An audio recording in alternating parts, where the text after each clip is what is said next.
I know that. So the 40-year-olds have to catch up. Right. I'm 40-year-old. Now, I'm not now gonna be one of those romantic, delusional people who speak of the good old days, because the old days were not so good. They were good in some ways, they were horrible in other ways. But by being old, they're just different. But I do want to say that when I was your age, I wasn't naive, but I knew very little of what you know today. It was much more, I was more sheltered and living in a certain cocoon, which in many ways is really the reality of your generation. Generation that has been, not by choice, not by your own choice, but really by God's plan, chosen to see reality without any cover-ups, without any camouflaging, without any decorations, to see things in a very raw, naked, real, and authentic way. And somehow God felt that you're capable of picking up the broken pieces and turning them into masterful art. So I congratulate you, each one of you. There was a man named Hemingway, one of America's greatest writers. Hemingway wrote, "Life breaks all people, but some people know how to live in broken places better than others." Hemingway committed suicide. He did not know how to live in a broken place. But what his insight is very penetrating. Namely, that life is challenging, and life affords us the ability to see lots of wholesome things and lots of broken things. And the greatness of a life is to be able to learn how, when Moshe Rabbeinu broke the luchos, God told him, "Thank you for breaking them." What was the thank you? The thank you was, thank you for teaching the Jewish people how to find light, not only in wholesome places, but also in broken places. To be able to break the luchos, which are sacred, into little pieces. And then realize that in those little pieces, there's a secret and a music all its own, is very unique. I was standing one night, on President Street between New York and Nostrand Avenue, on the porch of my brother Baruch's house in the middle of the block. And we were chatting, and a group of young boys, not so young, a little younger than you, were walking from the train station. They were walking from the train station on Nostrand down President. And I looked at them, and he looked at them, and their demeanor, their countenance, the way they were presenting themselves verbally and in dress and garb was, even by today's standards, not completely defined, should I say, by the norms of the Crown Heights section of Brooklyn, even in 2014. My brother was a very warm young man, not so young, but yeah, I guess he's a young man. Some of you know him. Went over and hugged each of those boys. And then he came up to me and he says, "You know what I feel about them?" I said, "No, I don't know what you feel about them." And he said something very, very insightful. You may not know how insightful it is. You'll see why you may not know. But to me, it was extremely insightful. He said, "I'm going to explain to you something." And Rabbi Shem Tov, I'm sure you'll be able to identify with this, Reb Moshe. Approximately the year 1991, when I assume most of you were thoughts in the Creator's primordial mind, the Rebbe, the Lubavitcher Rebbe, said then that the time of redemption has arrived. Famously. And he even said you can touch it and feel it. And he even said if you open your eyes, you'll mamish feel it and see it. So my brother said, do you realize that all children that were born afterwards were born in an era of redemption? And therefore, our souls, who were born in an era of exile, don't really understand these neshamas, because they come from a messianic era, from a Mashiach era. And we are teaching them exile-based Judaism, when really their souls are looking for a higher consciousness of Judaism, because they're post-redemption energy-like. So they're coming to us, and we're preaching to them.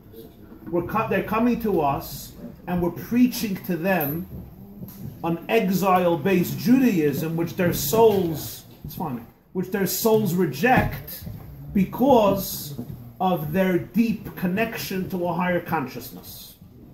And he says, in most yeshivas can't really relate to these neshamas, to these souls, because these souls are rejecting the message that is not speaking to them, because they're looking for something much more real and much deeper. This was his insight to me. He was right. He was on target. He was on target. People often lament a new generation. They lament the youth. They talk about all the problems and challenges and whatever, all the problems and challenges. They often fail to realize. I told this to Menachem Mendel tonight on the way here. He graciously drove me, and I shared with him a metaphor. There was a scientist, Heisenberg, shared. He said that there was once a fisherman who took his net and he lowered it into the ocean, and he lifted up the net after a few weeks, and he said he finally has discovered thousands of new species of fish through this net that he had in the ocean for weeks. And he wants to tell the world that there's no fish smaller than 7 inches. Of course, this was the laughing stock of everybody, because people have goldfish in their dining rooms, and goldfish are quite smaller than 7 inches. What was the problem? The problem was that the holes in the net, each hole was 7 inches wide. So therefore, it could not grasp fish smaller than 7 inches, which means that the instruments you use to determine reality will define the reality that you will determine through those instruments. But we often fail to examine the potency and relevance of those instruments. We just come to the conclusion that there's no fish smaller than 7 inches. So if you're using weak or poor instruments that are inadequate, your conclusions will naturally be extremely flawed. I maintain that in order to understand today's youth, you have to change your prescription. You have to put on, it's not just, you can't increase the prescription. You have to completely change your paradigm shift, because our net is wrong. And therefore we're not catching the fish, because our net is simply completely wrong. We're dealing with young people who have a level of honesty that I haven't seen. I don't remember. There's no games. No, hypocrisy is not acceptable. All the symptoms of redemption. You need raw truth, complete truth, MS, complete truth. Not even, like, it was acceptable when I was growing up for a teacher to preach what he didn't believe in. We all knew it. So what? Right? Today, it's almost, you're allergic to it. You go crazy from it. You'll reject the whole thing, because this is not redemption, this is not wholesome, this is not the real thing. So therefore, when I want to feel young, and I want to feel inspired, and I want to feel a little more naked and a little more real, I come to be with you, to be able to learn about life, and to be able to steer life, nakedly and squarely in the eyes, without blinking, without moving away, without turning around, without flinching, without flinching, without cute cliches or cover-ups. On an emotional level, I know that some of you have personally been through, they say a cat has 9 lives, and some of you are like on your 19th life. You have seen loss, you have seen tragedy, you have seen death, you have seen insanity, you have seen abuse, you have seen pain, you have seen rejection, you have seen tears. But people who have seen all of this have a great advantage, and that is when you laugh, you really laugh. And when you party, you really party. And when you celebrate, you really celebrate. And when you live, you actually live. Because many people, they're not really alive. They're just simply alive because they never had a chance to die. But most of you had a chance to die. So when you live, you actually choose to live. And when you breathe, you choose to breathe. And it's very exhilarating. That was the feeling when I walked into this room. That was my feeling here. So I want to thank you for the opportunity and the privilege of being with such messianic souls here this evening. Anybody who's before 1990 could get out of the room now. Just joking. Just joking. But that includes myself. Can we do tshuva? Can we do tshuva? It's hard. If you hang out around Aliya enough, maybe you can do tshuva. Maybe they'll accept you. This doesn't mean, you know, I'm not an anarchist. There's something about structure and wisdom that comes from the old, but there's also something very, very Mashiach-like, Geula-like, holistic, that comes from a very new generation, and God has chosen you to look at broken reality and create art from it. And that's really what tonight's event is. A young man, a friend of many of yours, Yosef Yitzchok Alexander of blessed memory, whose brother graces us here tonight, whose mother graces us here. Your sister's also here? Okay.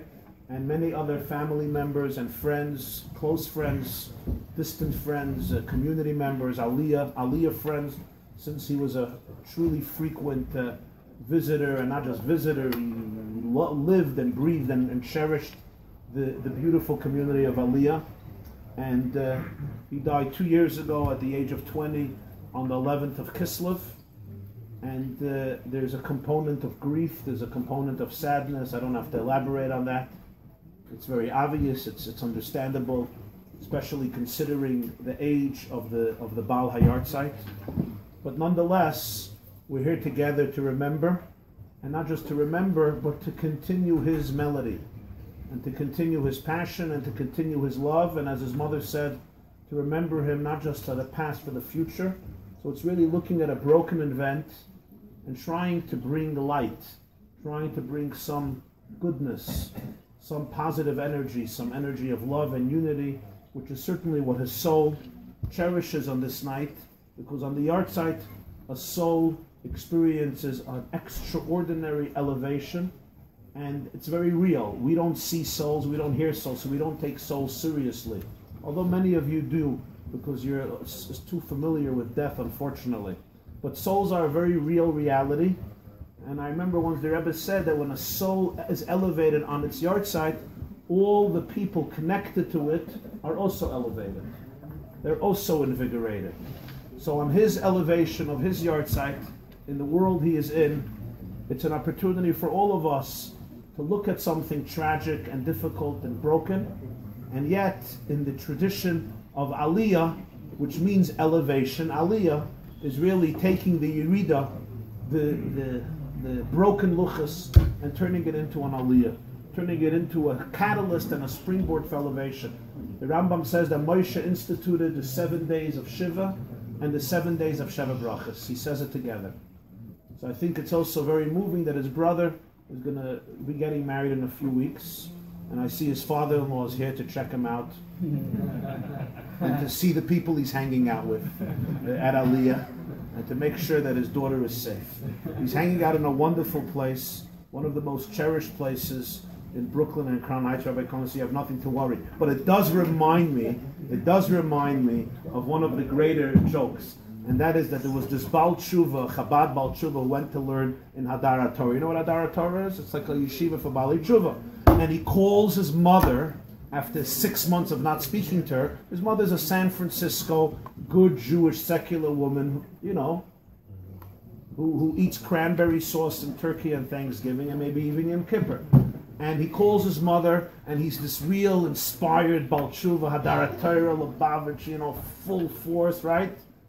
And his mother says, so how you doing, son? How you doing, David? How is this experience with the Chabad? Is it really a cult? And this? He's like, it's unbelievable here. And Mom, I want to tell you that today is Yud Kislev. She's like, what is Yud Kislev? He's like, the 10th day of the Hebrew month of Kislev. She's like, what's that?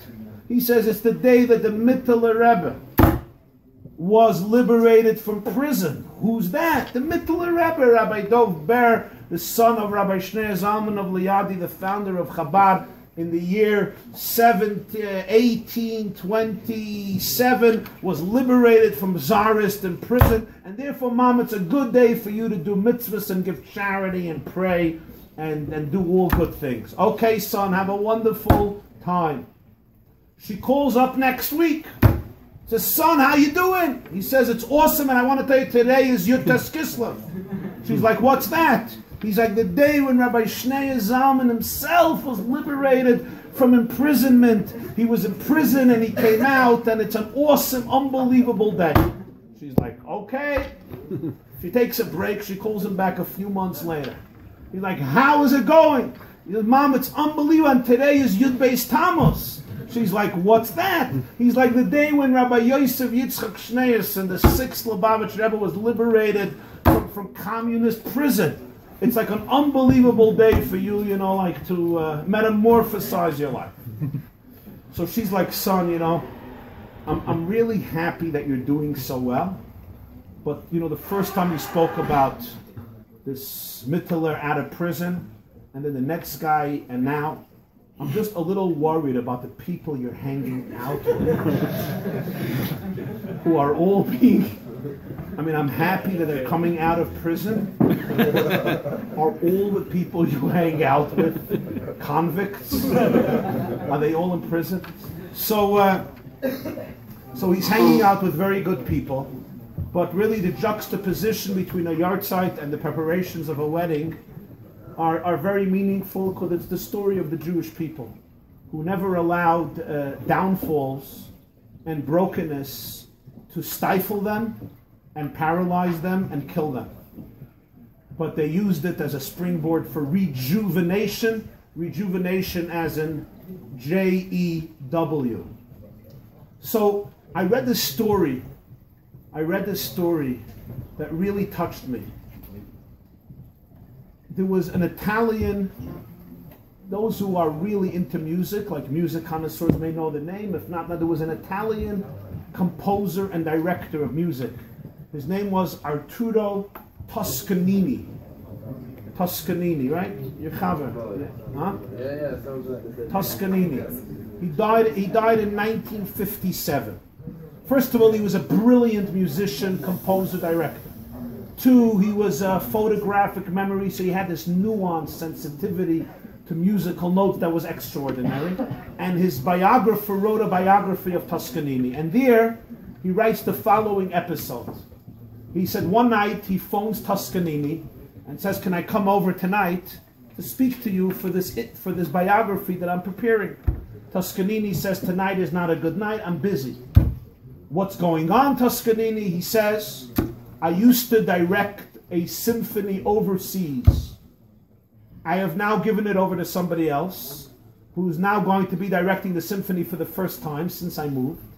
And I arranged with them, this is in the 50s, that through shortwave radio, I should be able to listen to the symphony in my home. And since it's my symphony, I need to listen to it. I want to listen to it. You can't disturb me tonight. For a biographer, this is a priceless opportunity. He says, can I come watch you listening to your symphony? He says, yes, as long as you don't interrupt me or say a word while it's going on. So the biographer comes. Toscanini listens to the symphony from overseas, directed by somebody else, but it was his symphony for many years. And finally, when it finishes, this biographer, who loved music, was blown away.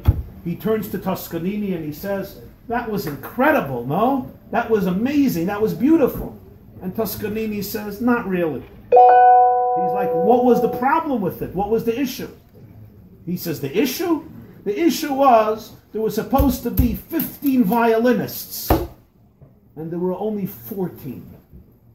He thought the guy is completely meshuggah. Listening to a symphony on the radio with hundreds or dozens of instruments, he says there was a violin missing.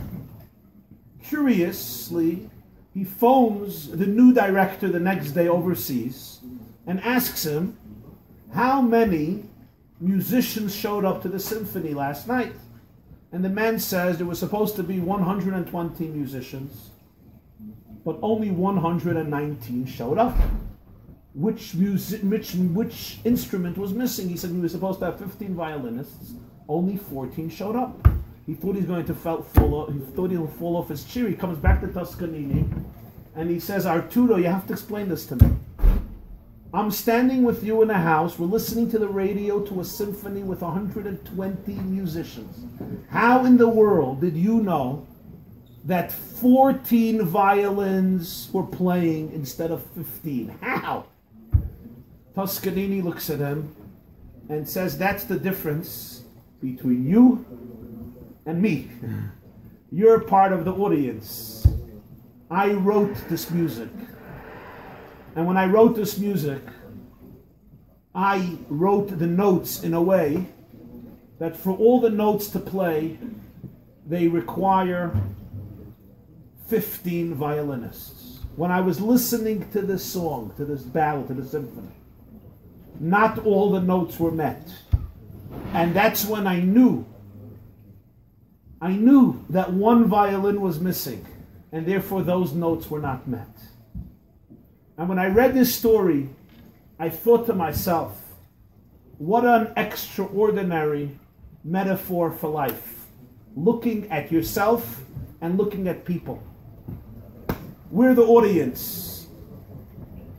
I didn't create the music, I didn't write the music, but for the creator of the music, each note is accounted for, and each note requires its musician to play it, and when that musician is missing, it's never the same. And what that means is that the music, the notes that you play in life are indispensable. Nobody before you or after you will ever be able to play those notes. Nobody will be able to introduce that style music into this world. Even if you're not a musician, but your very soul represents a music. And even for the audience, it doesn't make a big difference. But for the creator of the symphony and the director of the symphony and the writer of the music, it makes all the difference. Even if one of those notes or one of those violinists don't show up, because there's something eternally missing in that symphony, in that ballad. They tell a story that there was once this little girl in California. She was standing at the beach, and as the tide was retreating, the ocean was spitting out starfish. So she felt bad for all these starfish stranded on the shores, and she was lifting up little starfish and throwing them back into the water so they could live. And this old cynical man comes over to this girl and says, "You foolish little girl, this beach stretches for 35 miles. There are millions and millions of starfish stranded all over the beach here. Even if you will stand 12 hours a day and throw your starfish into the water, you will not be making any difference. You won't be accomplishing anything." And the little girl lifts up one starfish, and as she throws it back into the water, she tells this old man, she says, "For this one, I made all the difference." And in life, often, the greatest tragic mistake we can make is look in the mirror and say, "I don't make a difference." And the old cynic will say, "Of course you don't make a difference, you're just wasting your time." And somebody else will say, "Who cares if there's 14 violinists or 15 violinists?" But the truth is, there is somebody, something for whom you make all the difference. Because each and every single one of you and one of us has a light that your presence brings to this universe that nobody before you or after you, living today or ever, from the greatest giants to the most simple men or women, can fulfill in the way you fulfill it. There's no two snowflakes that are identical. There's no two bodies that have ever looked identical in the history of humanity over 5,500 years. No two brains, no two souls or bodies that have ever been identical. Every person is a different story. I'm going to tell you a story. And I heard this story from the person it actually happened to be my brother. And the story, mamish, was an eye-opener. My oldest brother, Simon, gives a class each week in Manhattan. And he told me that one week he saw that a person came in and he was somewhat crippled. He had difficulties with his motor skills. He had speech impediments. It was hard for him to walk, navigate his body. He came each week to learn. And after a few months, he finally came over to my brother and started speaking to him. For handicapped children. Since they were wealthy, they took care of him. They made sure he had everything he needed. But he never came home and they never visited. In order there shouldn't be any problems. He was now 30 years old. And he tells my brother that he's never met his father. He's never met his mother. They live in the same Manhattan, the same city. But they never met. They send him money. They send him whatever he needs. He's a cripple, 30 years old. But they never once met him. He never once met them. They never invited him. Because they wanted to keep that emotional distance, not to make their life complicated. You know, you meet your kid, you feel guilty, etc. My brother felt that it was his opportunity to unite a child with parents. He asks the boy for the last name, his father's name, and he calls up his father, nervously, obviously. You know, when you make that really uncomfortable call. And he says, listen, I'm sorry for intruding into your business. My name is Simon Jacobson. I have come to know your son over the last few months, and I want to tell you, he is a glowing human being, physically disabled. But what a person, what a soul, his intelligence, his wisdom, his sensitivity, his honesty, his spirituality. And I think you would enjoy meeting him very much. It's your son. You would enjoy meeting him. I think you should give yourself and him the opportunity. The man on the other side of the phone wasn't expecting such a telephone call. He says, nobody invited you to mix in to my personal affairs and business. Terach. He hangs up the phone. What do? He waits a few weeks, calls back. The man says, have you not gotten the message? Do not mix into our personal business. Boom. What do? He calls mother. A mother's heart is mushy. Mother starts crying on the phone and says, you have to talk about this to my husband. This is a decision we made 30 years ago. And we're not in a position now of re-evaluating our entire position. You have to speak to my husband about this. Bye-bye. My brother waits 6 months. And his heart is torn. He feels so bad for this kid. He calls up the father again. And he says to him, before you hang up on me, I want to tell you something about your son. He's not angry. He's not resentful. He's not furious. He's not full of vengeance. He's a beautiful soul. And if anything, his challenges made him an incredible person. He doesn't want anything from you. He's not going to move into your apartment. He's not asking you. He's not asking you to invite him to the house to live there. He's not asking you anything. But I think he deserves to meet his parents. You know, there are children who are orphans. They never met their mother. They never met their father. Or they were young children when their parent or parents died.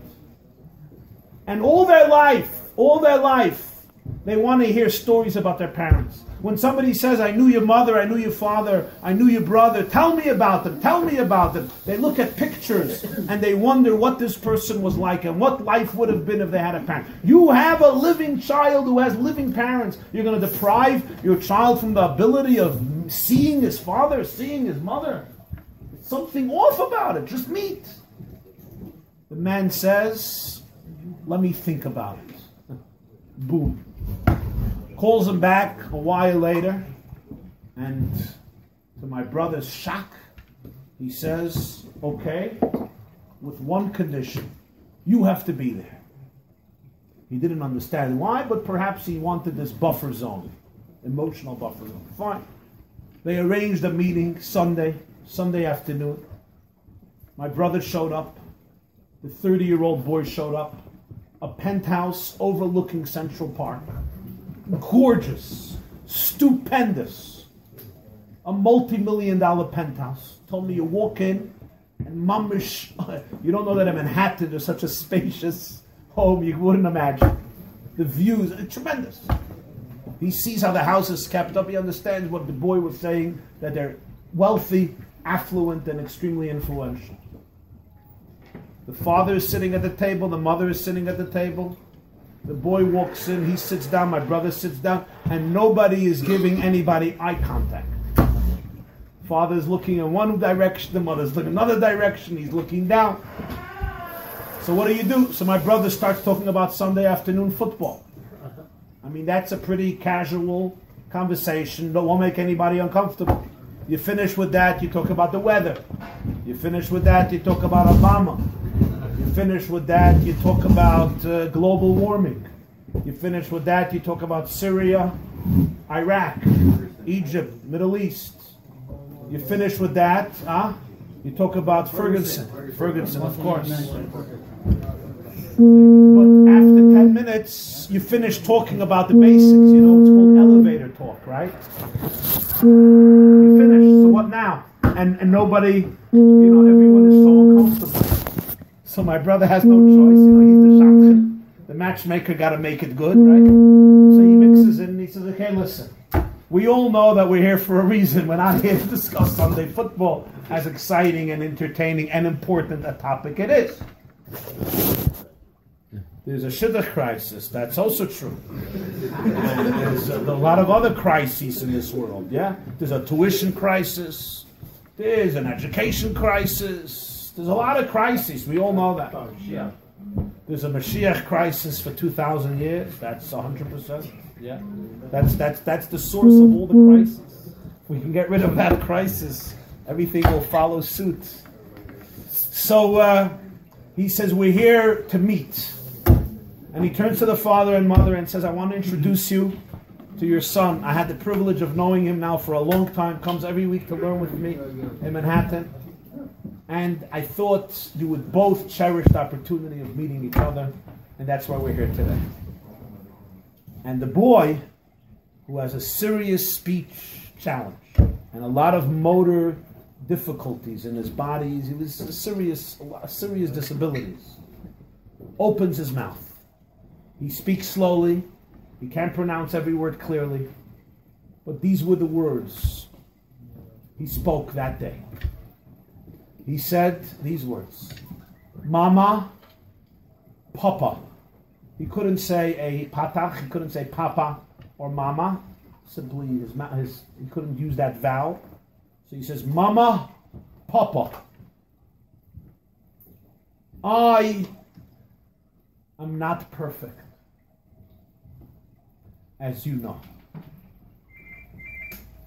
I was born imperfect, very imperfect.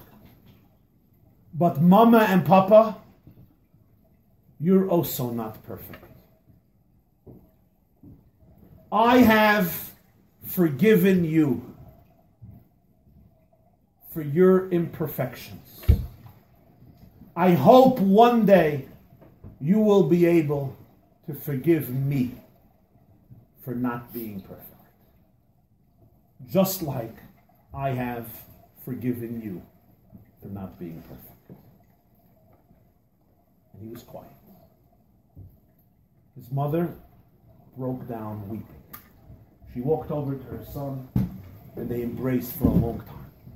Even the father also finally melted and embraced his son. At that point, my brother understood he has no place there any longer. It's like a shadchan after the wedding. You know, I know once a shadchan who says, Chassan and Kala, I'm moving in with you. I need a place to live for 10 years, rent-free. They looked at him like he's a meshugana. He said, without me, you wouldn't have been together. I'm the one you need in between. But we all know a shadchan is good for the initial meeting. At some point, you got to know when to say Bayachem l'shalom and Seischem l'shalom. Learn from the angels. Come in, stick around 20, 30 seconds, Seischem l'shalom, have a wonderful Shabbos. He excused himself, he said Seischem l'shalom, and he walked out of the house. A family was reunited. But those words of that boy, I think, encapsulate so much of the truth that real Torah, real Chassidus teach. Nobody is perfect, but have you forgiven yourself for your imperfections? It sounds simple, of course you have. Have you? Some of us don't forgive our children for their imperfections. We say we do, but we don't. I need you to be like this for me to be able to accept you. But my question to you is, do you forgive yourself? Have you really made peace with yourself? And to make peace with yourself is the hardest person to make peace with. It's easier to make peace with almost everybody in the world, even your mother-in-law. One day you'll understand. But to make peace with yourself, oy gewalt. And I'm going to show this to you in a very profound and simple way. What's the name of the Jewish people? What is our name in Hebrew? Yisrael. Am Yisrael, Bnei Yisrael. Our homeland is Eretz Yisrael, Torah Yisrael. Yisrael. Where did this name come from? Why aren't we called Avraham, Yitzchok, Yaakov, Moshe? We should be called Moseites, Bnei Moshe. Yisrael. Where did that name come from?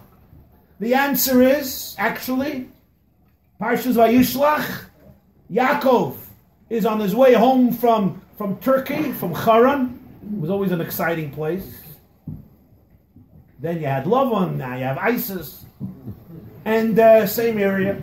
He's on his way home, and in the middle of the night, he's going to meet Esav, who wants to kill him.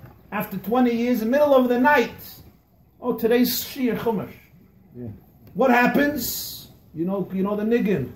Vayivaser Yaakov levadai, vayeavek ish. You remember that? Vayivaser Yaakov levadai, vayeavek ish. Yaakov remains alone. A guy once came to a Rav and he said, I need a job. So the Rav says, no. He says, I have two offers. I could become a singer or I could become a dancer. What should I do? So the Rav says, you should become a dancer. He says, why, you have seen me dance? He says, no, but I heard you sing.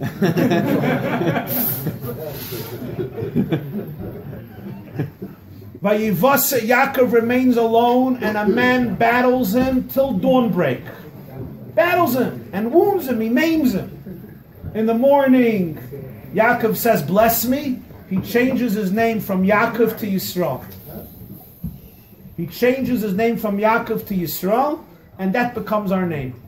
So if you want to understand who we are, you got to go back to that story. And now I want to ask you, who was Yaakov battling? It says he remained alone in the middle of the night, and he battled with a man. But if he was alone, there was nobody to battle with. Alone means alone.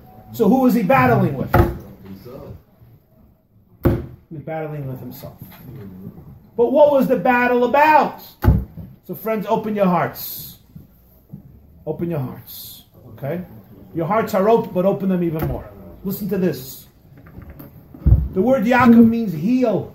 Who gives their son a name Heal? What did the therapist think about it? Hi, what's your name? Heal. Really? Why would your mother name you Heal? Why would your father name you Heel? Well, his name was a joke. You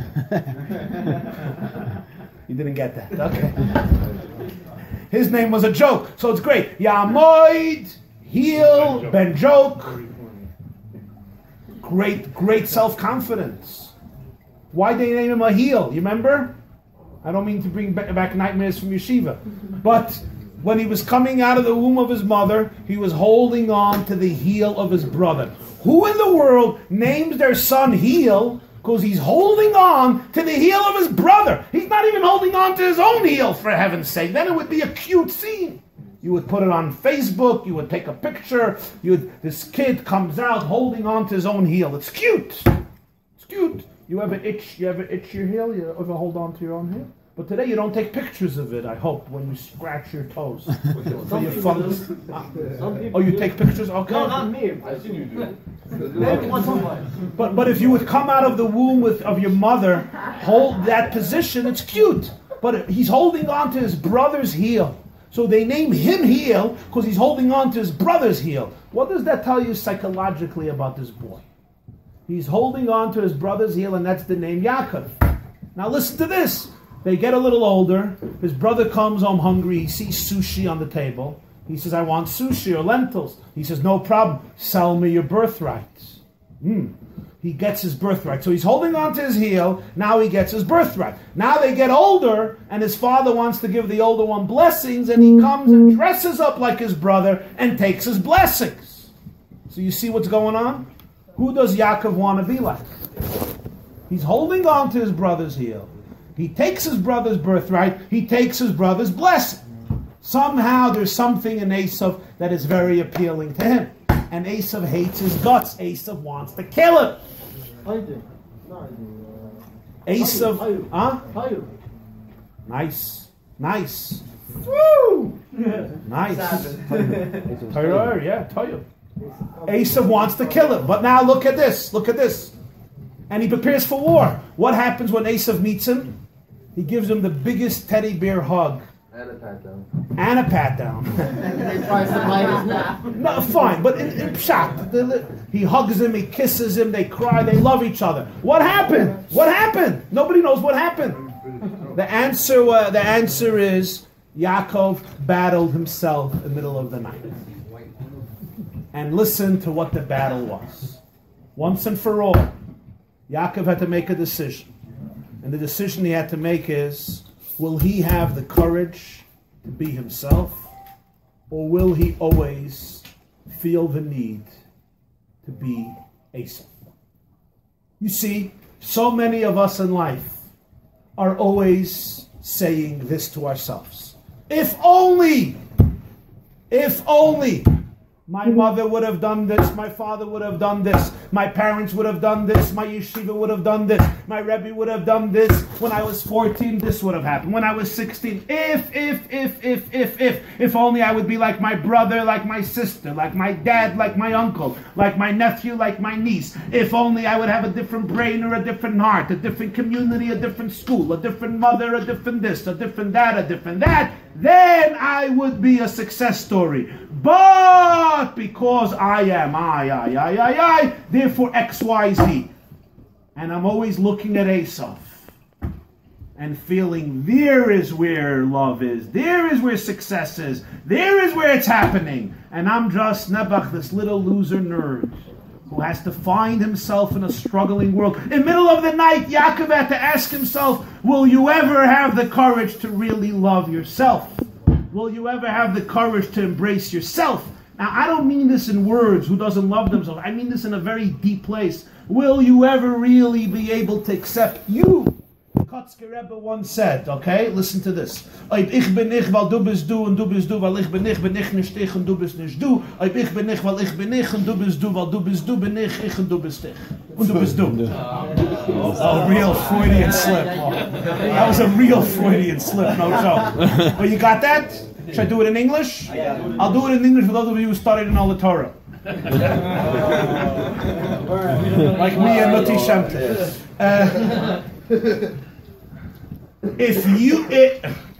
If I am I because you are you, and you are you because I am I, then I am not I, and you are not you, because I am I because of you, and you are you because I am I am not I, and you are not you. But if I am I because I am I, and you are you because you are you, then I am I, and you are you, and now we can begin to schmooze.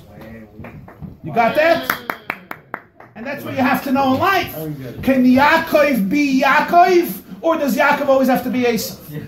Will I always look at the other person, or always ask what if? Or will you be able to say like Toscanini, you are exactly who you're supposed to be.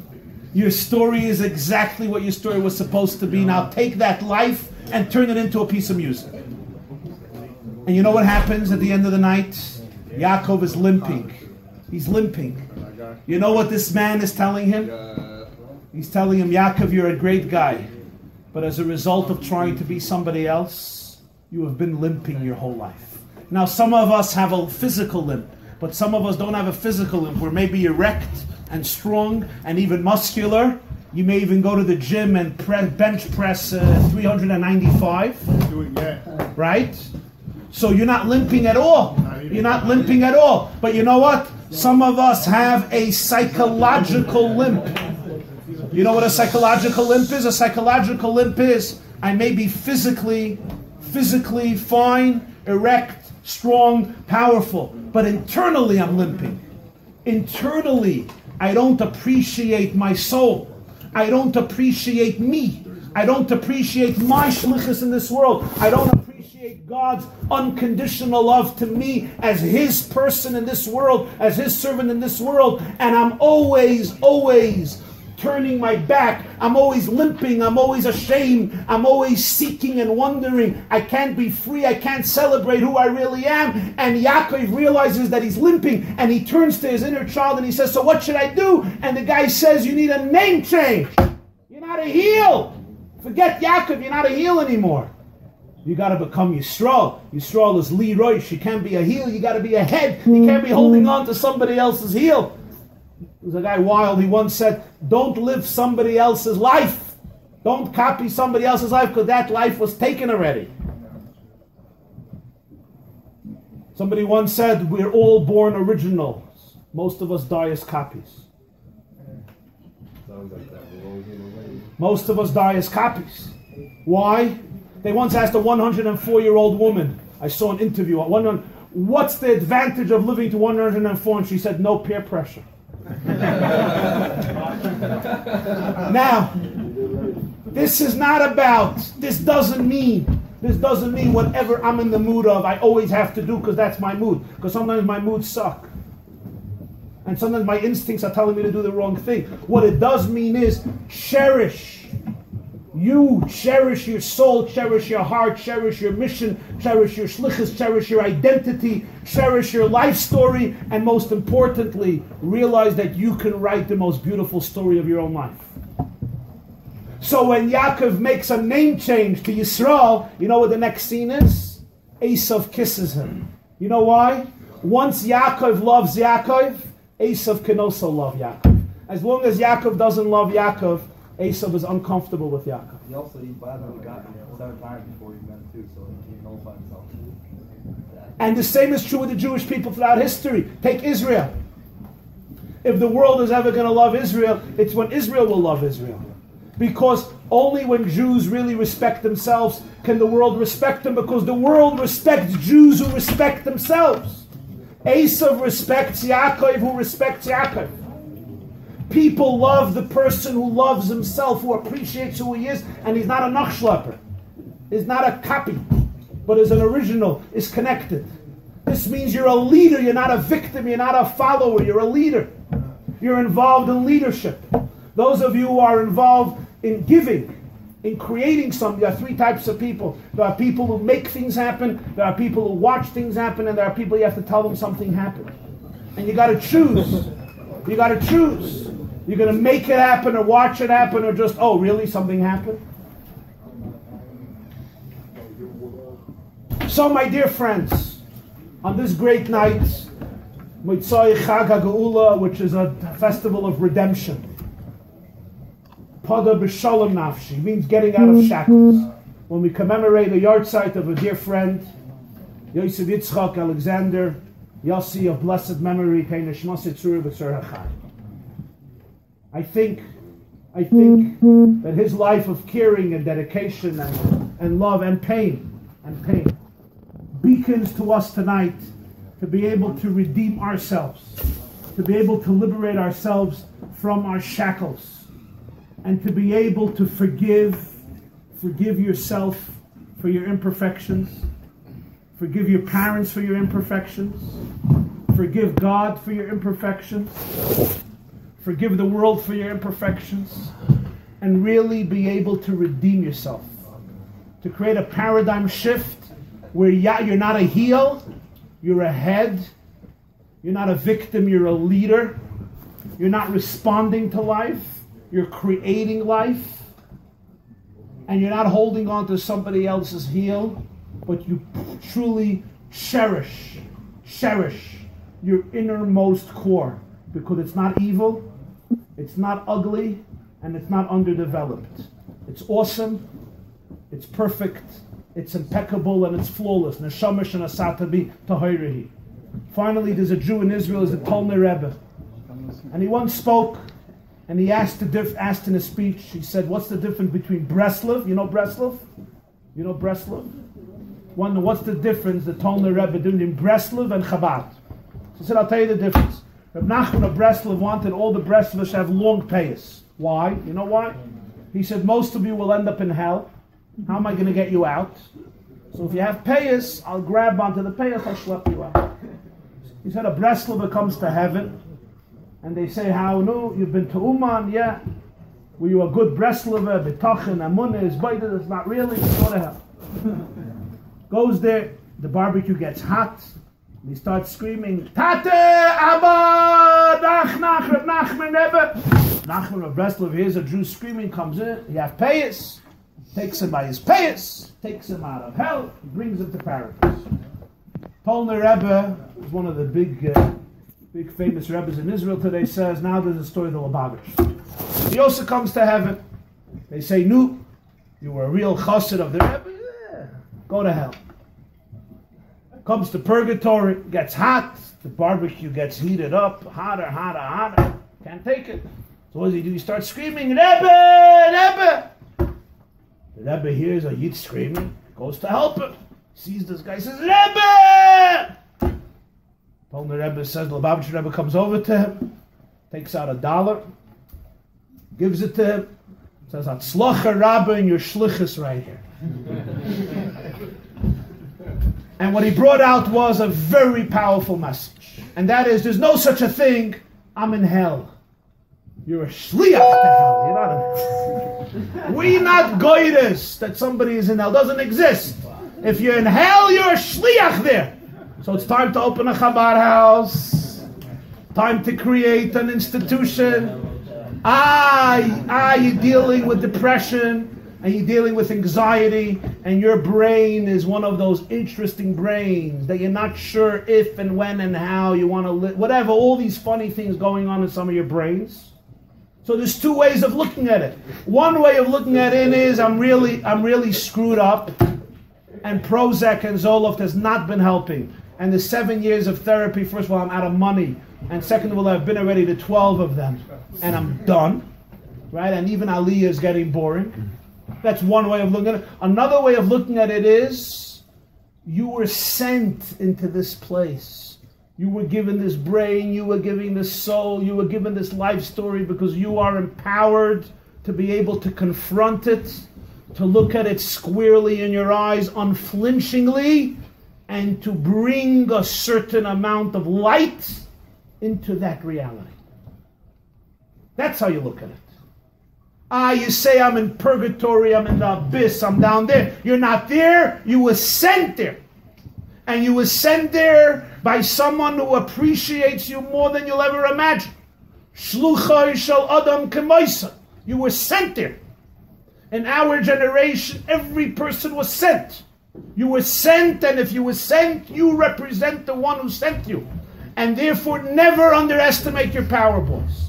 And never underestimate your ability and your courage to be able to bring light to every situation of your life. I love you and I bless you. Thank you very much. Thank you. Get a hug from both of us together.